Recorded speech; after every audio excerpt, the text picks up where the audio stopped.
Você já ouviu alguém dizer que o tempo é uma ilusão? Aqui nos comentários, por exemplo, sempre tem alguém dizendo isso. Pois hoje nós vamos explorar uma teoria ainda mais radical, segundo a qual o tempo não é apenas uma ilusão, mas algo que sequer existe.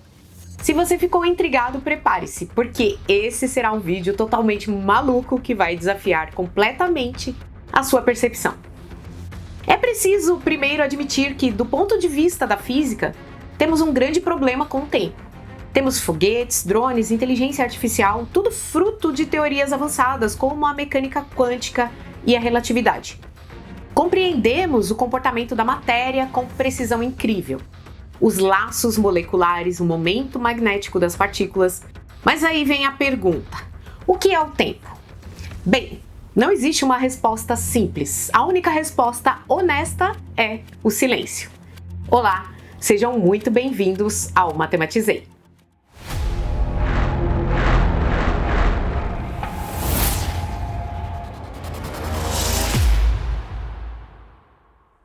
Aristóteles definiu o tempo como a medida da mudança que ocorre nas coisas do mundo. Segundo ele, o tempo é o número de movimento em relação ao antes e o depois, ou seja, é uma medida de mudança.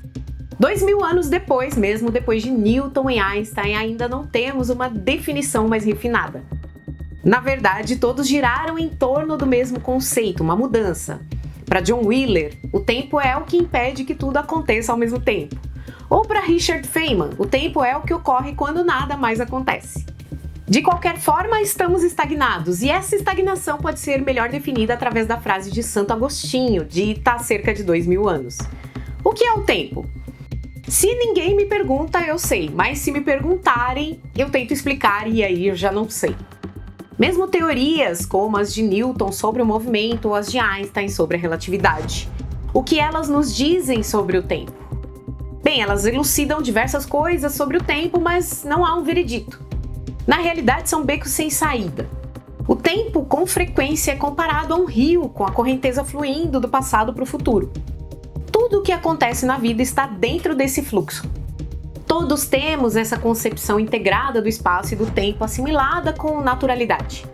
Mas o fato de ser uma configuração natural não significa que seja a melhor ou a única. Outras culturas desenvolveram concepções diferentes de espaço e tempo.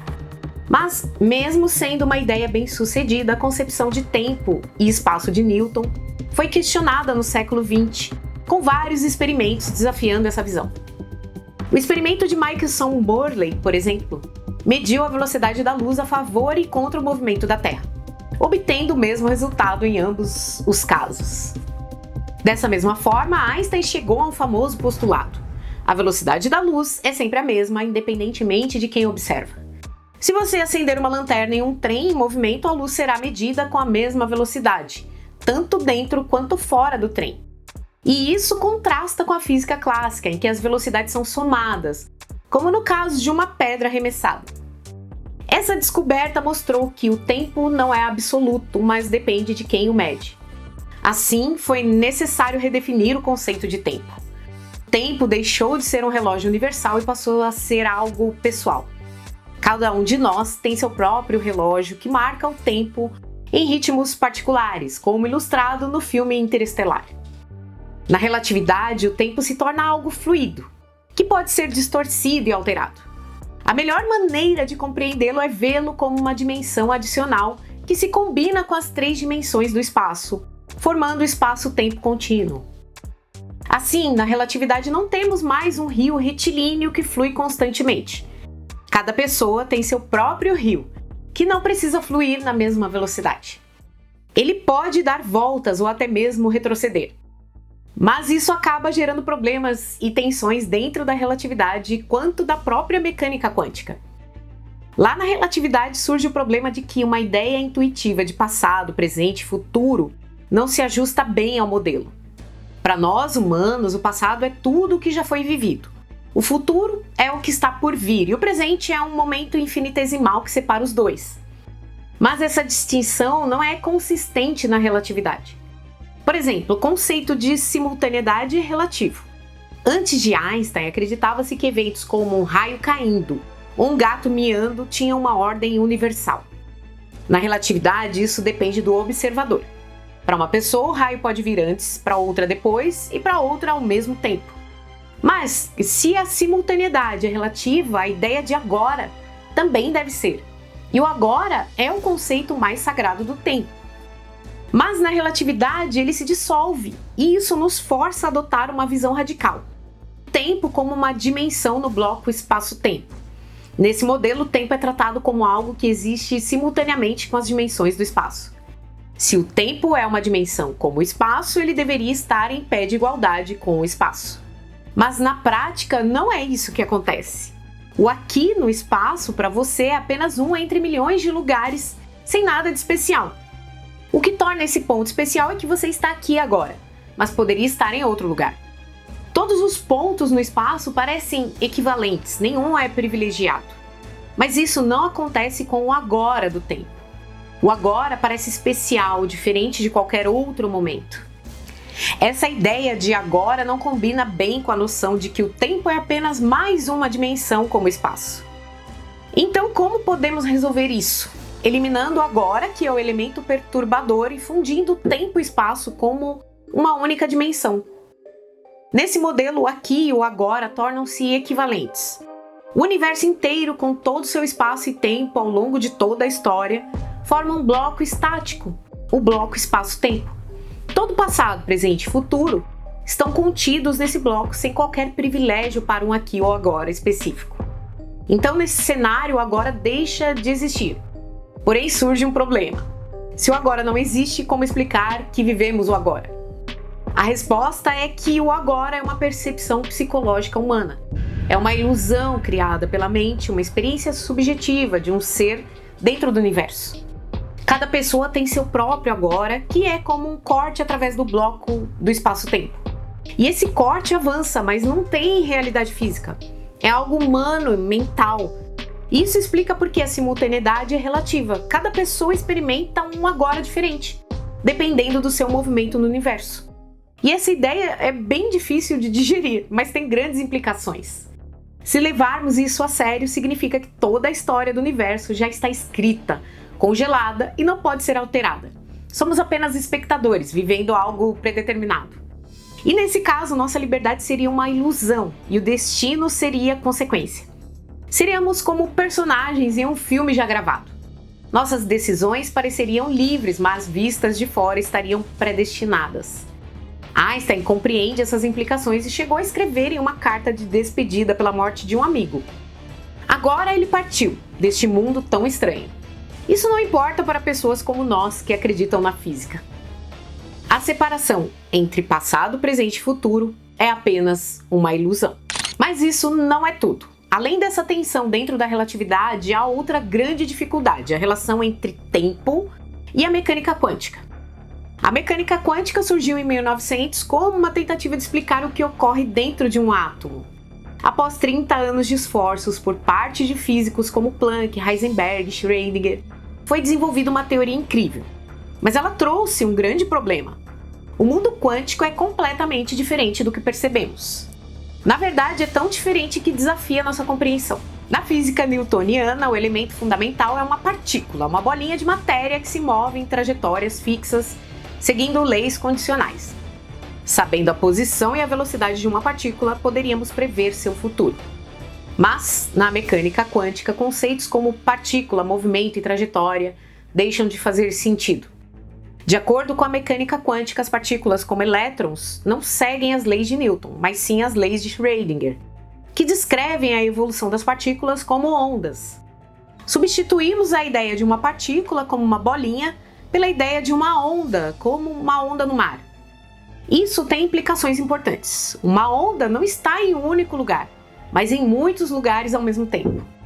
Assim, não podemos falar de uma posição única para uma partícula, nem de uma trajetória definida.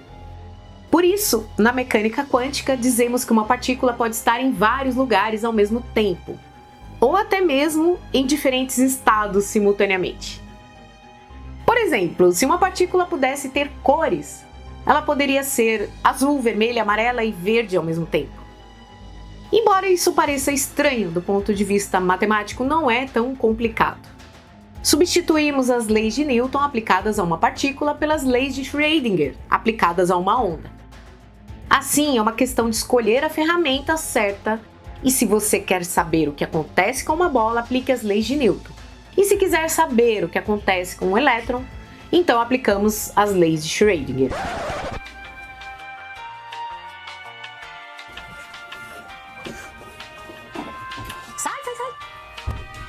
Você já parou para pensar que a realidade que experimentamos é formada por um mundo estranho demais para ser compreendido? E isso pode acabar fazendo com que você caia em armadilhas de coaches quânticos. Tem coisas na física quântica que parecem ficção científica, mas são bem reais. Tipo, uma partícula estar em 2 lugares ao mesmo tempo. Check it out. Ah! Whoa, what's the matter? What the hell is that? A killer robot monster? Ah! Stewie, relax. No, Brian, you keep that thing away from me. Is it looking at me? Can it see me? Man, you're really scared of this thing, huh? Ah! Quando você entende o básico da quântica, tudo muda. Até a forma como você enxerga a vida. Bom, foi por isso que eu criei um curso para te mostrar esse outro lado da realidade. No curso Teorias Misteriosas da Física, eu te explico de forma simples o que está por trás desses fenômenos. Tem muito mais por trás. Se isso já te deixou intrigado ou intrigada, imagino que não dá tempo de te contar aqui. Se você é curioso ou curiosa e quer expandir sua visão de mundo, o link tá aqui embaixo. Então clica lá e te espero depois que você clicar.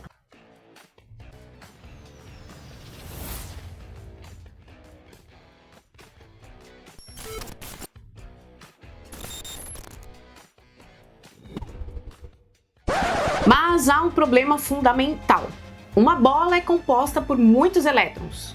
Então, como podemos combinar as leis que governam as partículas menores, os elétrons, com as leis que governam os objetos maiores, como uma bola?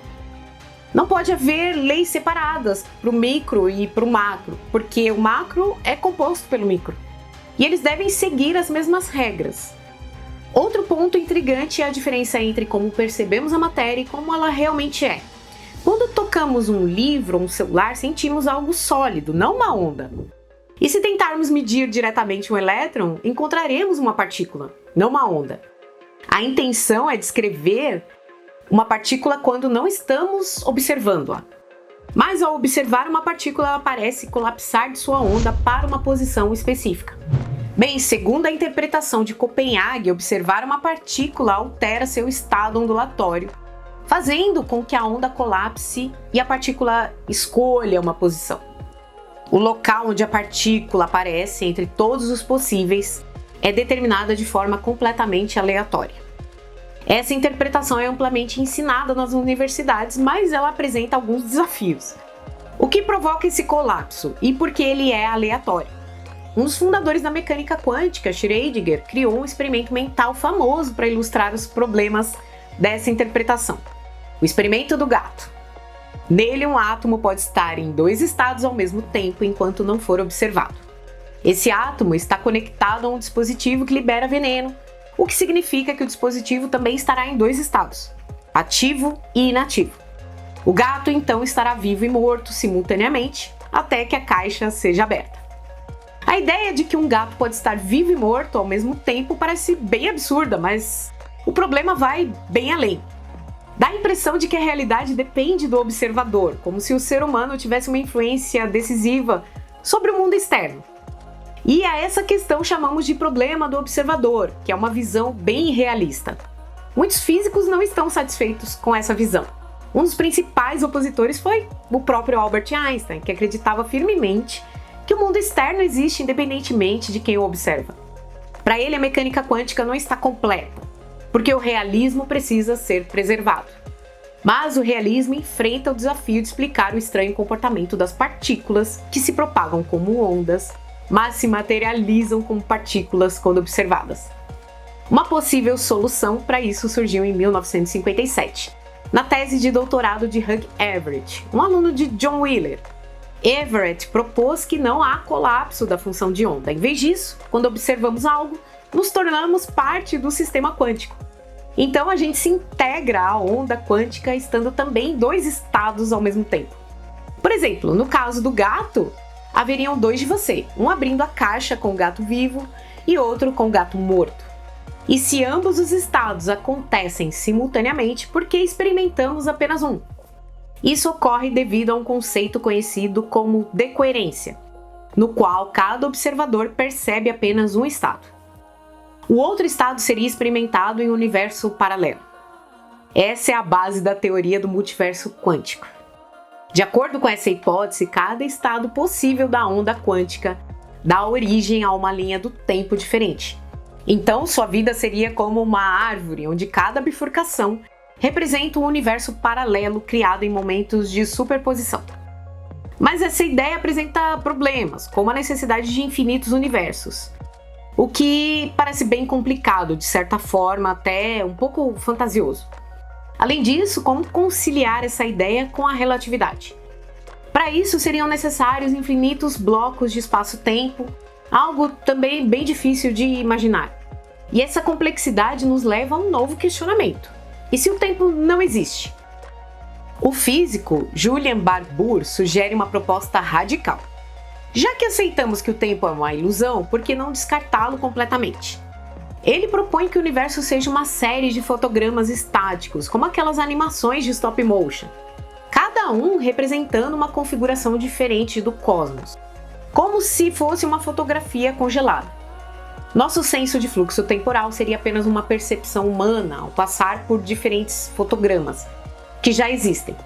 A sensação de fluxo do tempo seria apenas um efeito psicológico provocado pela concatenação de diferentes universos, um após o outro, seguindo uma certa ordem definida.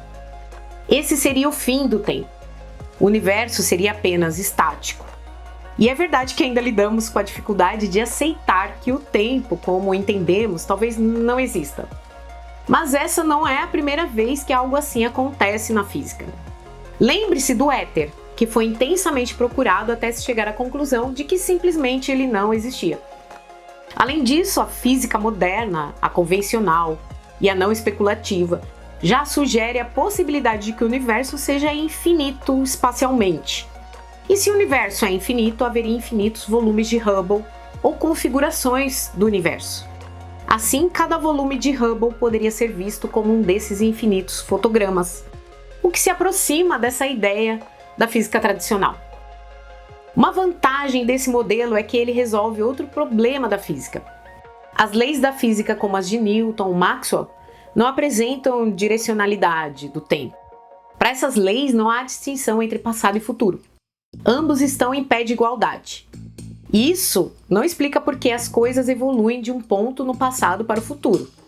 Mas essa nova teoria propõe que a direção do tempo seria determinada pela sequência desses fotogramas, ou universos estáticos. Um outro ponto relevante é que a interpretação moderna da mecânica quântica sugere a participação de múltiplos caminhos para eventos reais. Uma partícula que vai de um ponto A a um ponto B, segundo a quântica, experimenta todos os caminhos possíveis com diferentes probabilidades. Em termos modernos, ela segue todos esses caminhos simultaneamente. Essa visão se encaixa bem na ideia de um universo sem tempo. Bem, embora ainda não saibamos exatamente o que é a realidade ou o tempo, essas novas abordagens abrem possibilidades criativas para entender o conceito de tempo. Talvez, no final, o tempo realmente não exista. Mas eu quero saber sua opinião. Para você, o tempo existe? Podemos descartá-lo? Comenta aqui que eu quero ler. Se você chegou até aqui, não esqueça de se inscrever. Assim você não perde nenhum conteúdo aqui no nosso canal. Deixa o like, compartilha. Você também pode apoiar nosso canal através dos seguintes meios: Clube de Membros, Chave Pix. Botão valeu demais! Aos membros do canal, meu muito obrigada pelo apoio.